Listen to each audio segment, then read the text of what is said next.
Como aumentar o salto vertical no basquete? Bom, tem algumas formas de fazer isso. Uma delas é através da mecânica de movimento, que a gente já tem vídeos aqui no canal explicando isso. Mas uma coisa importantíssima de se entender em relação a treino é que o salto vertical não é apenas força muscular. Por quê? Porque quando a gente salta, ocorre um fenômeno no nosso corpo que se chama ciclo alongamento-encurtamento, ou CAI. E durante esse ciclo, a gente tem três fases: a fase de alongamento, a fase de transição e a fase de propulsão. No alongamento, as minhas estruturas estão se alongando e essa é a fase excêntrica do movimento.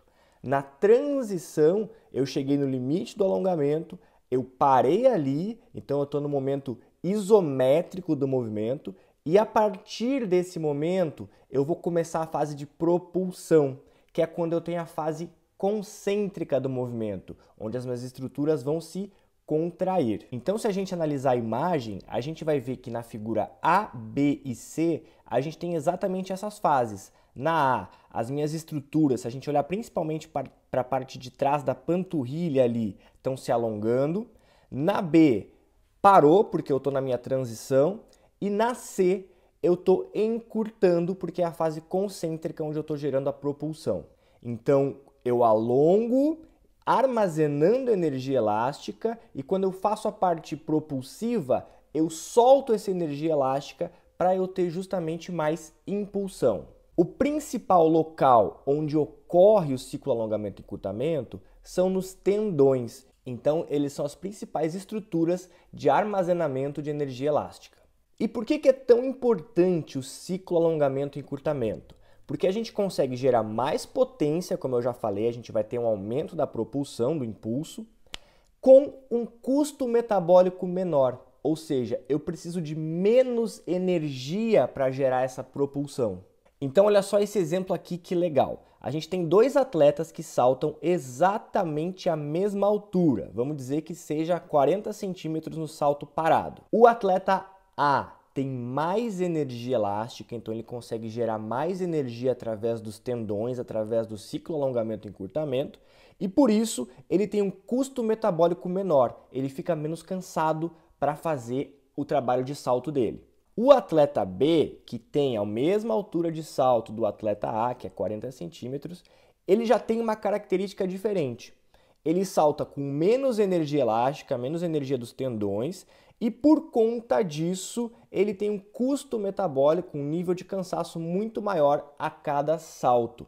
Então, digamos, ele é um atleta mais muscular, ele depende muito da força muscular para conseguir gerar o salto. Então, embora os dois atletas saltem a mesma coisa, num jogo, provavelmente o atleta A vai conseguir economizar muito mais energia que o atleta B. Então, isso é importante. E além disso, a energia elástica, essa força do ciclo alongamento e encurtamento que vem dos tendões, deveria contribuir com 20 a 30% do teu salto. Então, se tu não tem capacidade de produzir força elástica da forma adequada, tu pode estar perdendo 20 a 30% na altura do teu salto. E é por isso que é muito importante desenvolver o ciclo alongamento e encurtamento, principalmente porque quando a gente tem menos tempo de contato com o solo, os músculos vão trabalhar com muito mais rigidez, a gente não vai usar tanta amplitude de movimento para saltar. E é justamente nessa situação que a gente tem um aumento de produção de energia elástica dos tendões. Ou seja, os músculos trabalhando menos e os tendões trabalhando muito mais quando a gente tem saltos que são mais reativos, mais rápidos. E eu não preciso explicar para vocês que o basquete é um esporte extremamente reativo. A maioria das ações no nosso esporte acontecem em menos de 0,3 segundos, ou seja, menos de 300 milissegundos. Então, quer dizer, o basquete não é sobre produzir muita força. Ele é sobre produzir muita força, mas muito rápido. E é por isso que é importante ter um ciclo alongamento e encurtamento muito bem desenvolvido. E olha só esse gráfico que interessante. A gente tem o atleta A que produziu mais força no total, porque a linha dele, que é a laranja, foi lá em cima em termos de produção de força, e temos o atleta B, que é a linha azul, e produziu menos força no total. A linha dele não chegou aí tão alta, mas repara que no tracejado ali, na força que ocorreu abaixo de 0,3 segundos, o atleta azul conseguiu produzir mais força mais rápido. Então, pro basquete, o atleta B, o atleta da linha azul, provavelmente é muito mais efetivo, porque quando a gente tem uma limitação de tempo para produzir força, ele foi melhor que o atleta A, que produziu muita força sem essa limitação de tempo, usando o tempo que ele precisasse, mas abaixo de 0,3 segundos ele não era muito efetivo. Nesse outro gráfico, a gente vê a mesma linha de tempo e força com vários esportes, então onde cada esporte se encaixa dentro da produção de força em relação ao tempo. Então a gente vai ver que os esportes mais rápidos ali abaixo de 0,3 segundos vai ser o Muay Thai, o boxe, o atletismo, o basquete vai estar por ali também, e depois a gente tem esportes que tem muita produção de força, mas que são mais lentos, como o jiu-jitsu e o levantamento de peso. Então, para a gente melhorar para o basquete, isso que eu quero dizer com todos esses gráficos, é importante a gente treinar da forma adequada, e a gente tem que treinar o nosso CAI, o nosso ciclo alongamento e encurtamento. E como que a gente faz isso? A principal maneira de melhorar o ciclo alongamento e encurtamento é trabalhando a pliometria, sempre organizada de forma progressiva. Então, eu quero compartilhar essa pirâmide de progressão de pliometria que é muito simples com vocês. Ela começa lá embaixo, com a base da pirâmide, e a gente usa saltos para o caixote. Salto em 2 pernas, salto em 1 perna, saltos laterais, mas sempre para o caixote, porque a gente tem menos impacto dessa forma. Nem é considerado um exercício de pliometria, mas é uma regressão para a gente conseguir chegar lá depois. Bom, aí o próximo passo é o meio da pirâmide, onde a gente vai trabalhar os saltos no chão.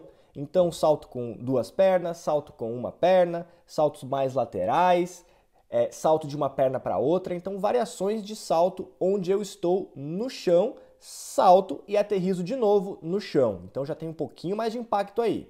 Bom, e aí para fechar nossa progressão, a gente vai terminar no pico da pirâmide, onde eu tenho saltos de contato rápido, onde eu vou ter saltos mais reativos e com maior impacto. Então, por exemplo, eu posso cair de um caixote, assim que eu toco o chão, eu já salto o máximo que eu consigo, posso fazer saltos sobre barreiras e outras variações de salto que tem um contato muito rápido, mas muito intenso com o solo. E para a gente trabalhar a pirâmide, é importante deixar algumas semanas ali em cada fase, mesmo até para atletas mais avançados, para a gente conseguir adaptar o nosso corpo antes de passar para a próxima fase. Bom, e aí em relação à quantidade semanal de pliometria, essa é uma pergunta que eu recebo muito.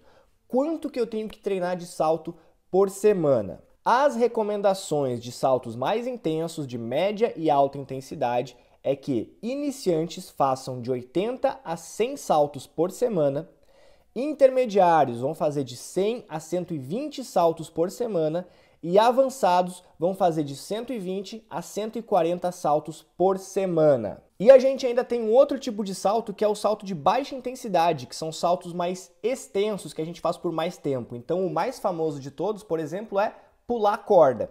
Esse tipo de salto a gente vai fazer entre 200 e 400 por semana. Geralmente eu gosto de trabalhar 200 porque isso já está somado aos saltos de média e alta intensidade que eu estou fazendo durante a minha semana. Então eu não quero colocar tanta coisa assim, mesmo que seja de intensidade mais baixa. Lembrando que a intensidade é sempre relativa ao nível que tu tá agora. Então um salto pode ser de média intensidade para uma pessoa, mas pode ser de altíssima intensidade para outra. Então tem que ver bem onde tu tá nesse momento. Bom, e como que a gente divide esses saltos na nossa semana? Se a gente é iniciante, a gente vai dividir os valores que eu acabei de trazer para vocês em 3 a 4 sessões semanais. Então, por exemplo, se eu for trabalhar 100 saltos na minha semana, eu vou dividir, se eu for iniciante, em 4 sessões de 20 saltos, por exemplo. Isso porque eu vou ter sessões menos intensas e vou conseguir descansar melhor de uma sessão para outra. Enquanto que intermediários e avançados vão trabalhar em menos sessões semanais. A gente vai trabalhar com 2 a 3 sessões semanais, porque essas sessões vão ser mais intensas e vão exigir mais tempo de recuperação. Então, se eu for trabalhar, por exemplo, 120 saltos, eu vou fazer eles, sei lá, segunda, quarta e sexta, e cada dia eu vou trabalhar 40 saltos naquela sessão. E durante a própria sessão, eu divido os saltos como se fosse um exercício de força mesmo. Então, se eu vou trabalhar 40 saltos na sessão, como eu acabei de falar, eu posso fazer 4 séries de 10 saltos ou 8 séries de 5 saltos. Também é uma boa opção para a gente começar a dividir os nossos treinos de pliometria. Bom, e para fechar, tem uma coisa que eu não posso prometer, é que vocês vão sair enterrando aí utilizando esse tipo de treino. Mas eu consigo garantir para vocês que treinando ciclo, alongamento e encurtamento, focando nos treinos corretos, com uma boa progressão de pliometria, vocês vão melhorar demais o salto vertical de vocês.